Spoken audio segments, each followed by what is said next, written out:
কামনার অনুরূপ ফল ফলে যে তন্ত্রপীঠে তার নাম কামরূপ কামাখ্যা, আর অন্য কেউ নয়, স্বয়ং দেবাদিদেব মহাদেব বলেছিলেন কামদেবকে। কামদেব সবচাইতে সুপুরুষ, রতি দেবী তার স্ত্রী। মহাদেব কামদেবের প্রাণ ফিরিয়েছিলেন, কিন্তু পূর্বরূপ অর্থাৎ আগের চেহারা ফেরানোর জন্য নীলাচল পর্বতে দেবী সতীর শিলায়ত যোনি মুদ্রায় পুজো পাঠ স্তব করতে বলেছিলেন।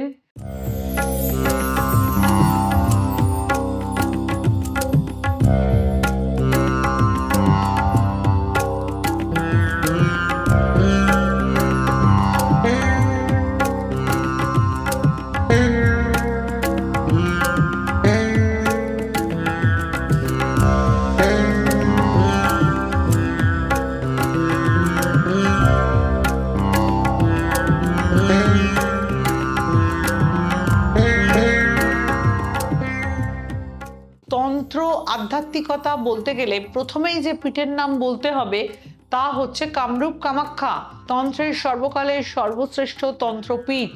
যোগিনী তন্ত্রে কথিত রয়েছে দেবী অন্যত্র বিরল হলেও তিনি একমাত্র বিরাজ করেন কামরূপ কামাখ্যার ঘরে ঘরে।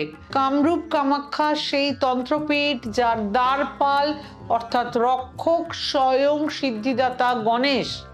কলিতে সবচাইতে জাগ্রত পীঠ কামরূপ কামাখ্যা। কলিতে মানবের অন্নগত প্রাণ এবং যোনিগত মন। আগামী 22শে জুন হতে 29শে জুন পর্যন্ত আমার সকল চেম্বার বন্ধ থাকবে তন্ত্রের শ্রেষ্ঠ পীঠ কামাখ্যা ধামে অম্বুবাচী উপলক্ষে। সুতরাং এই সময় কেউ যোগাযোগ করবেন না। তন্ত্রের সর্বকালের সর্বশ্রেষ্ঠ পীঠ কামরূপ কামাখ্যা, আর তন্ত্রের সর্বশ্রেষ্ঠ তিথি কামাখ্যা ধামে অম্বুবাচী তিথি। তন্ত্রের শ্রেষ্ঠ পীঠ আর তন্ত্রের শ্রেষ্ঠ তিথির মেলবন্ধন সারা বছর একবারই হয় এবং মানুষ সারা বছর অপেক্ষা করেন এই তিথির জন্য। অম্বুবাচী ইচ্ছা পূরণের তিথি, মনস্কামনা পূরণের তিথি, শত্রু দমনের তিথি। দেবীপীঠ কামাখ্যা ধামকে বলা হয় যোনিপাত সম্ভূত মহামুদ্রা যোনিপীঠ।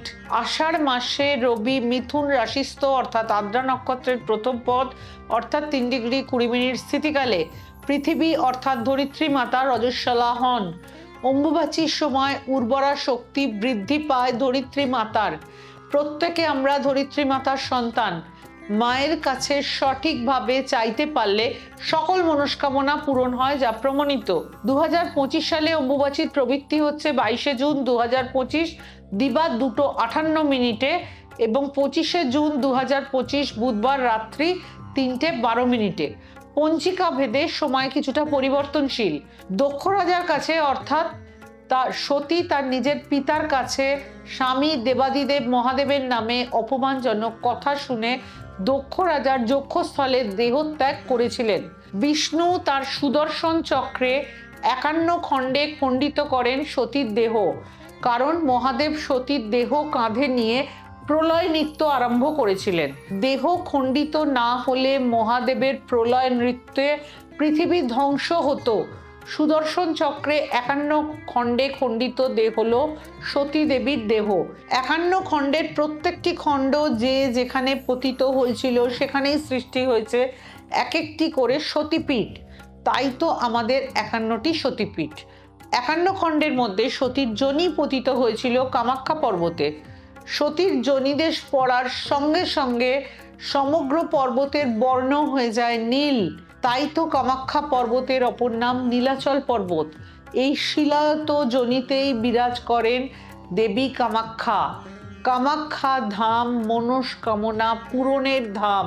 সতী দেহত্যাগ করার পর পরজন্মে তিনি জন্ম নিলেন গিরিরাজ হিমালয়ের গৃহে মেনকার গর্ভে। পরবর্তী জন্মে হিমালয়ের কোলে পার্বতী নামে পরিচিত হলেন। অপরদিকে নরকাসুর নামে এক দানব ব্রহ্মার সাধনা করে ব্রহ্মাকে তুষ্ট করে বর নিলেন মহাদেবের ঔরসজাত সন্তান ছাড়া কেউ তাকে বধ করতে পারবে না। ব্রহ্মার বরে বলিয়ান হয়ে নরকাসুর তার অত্যাচারে অতিষ্ঠ করে তুললেন স্বর্গ মর্ত পাতাল। সেই সময় দেবরাজ ইন্দ্র সহ সকল দেবতা শরণাগত হলেন ব্রহ্মার।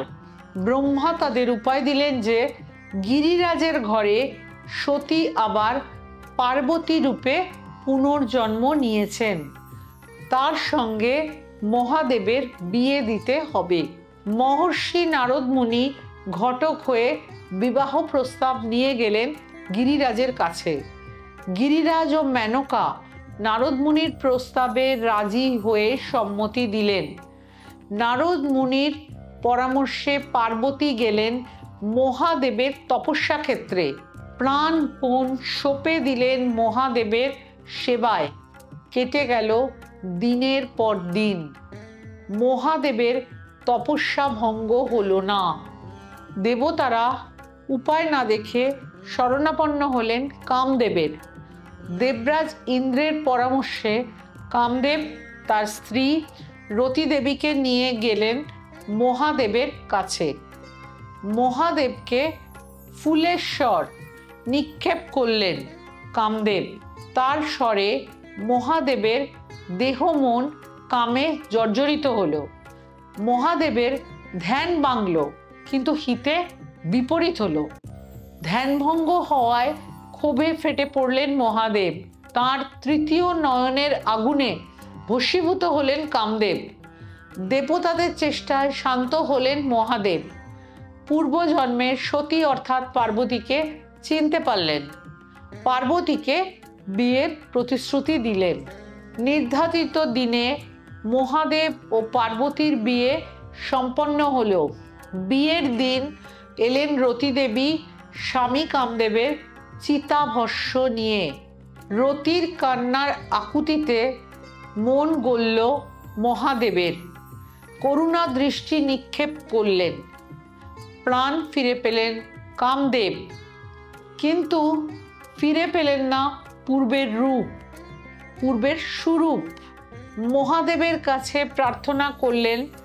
দয়াময় মহাদেব প্রসন্ন হয়ে বললেন, নীলাচল পর্বতে শিলায়িত যোনিমুদ্রা গুপ্ত হয়ে আছে সতী দেবীর। মহাদেব স্বয়ং কামদেবকে বললেন, ওই পর্বতে গিয়ে দেবীর মাহাত্ম্য মহিমা প্রচার করতে।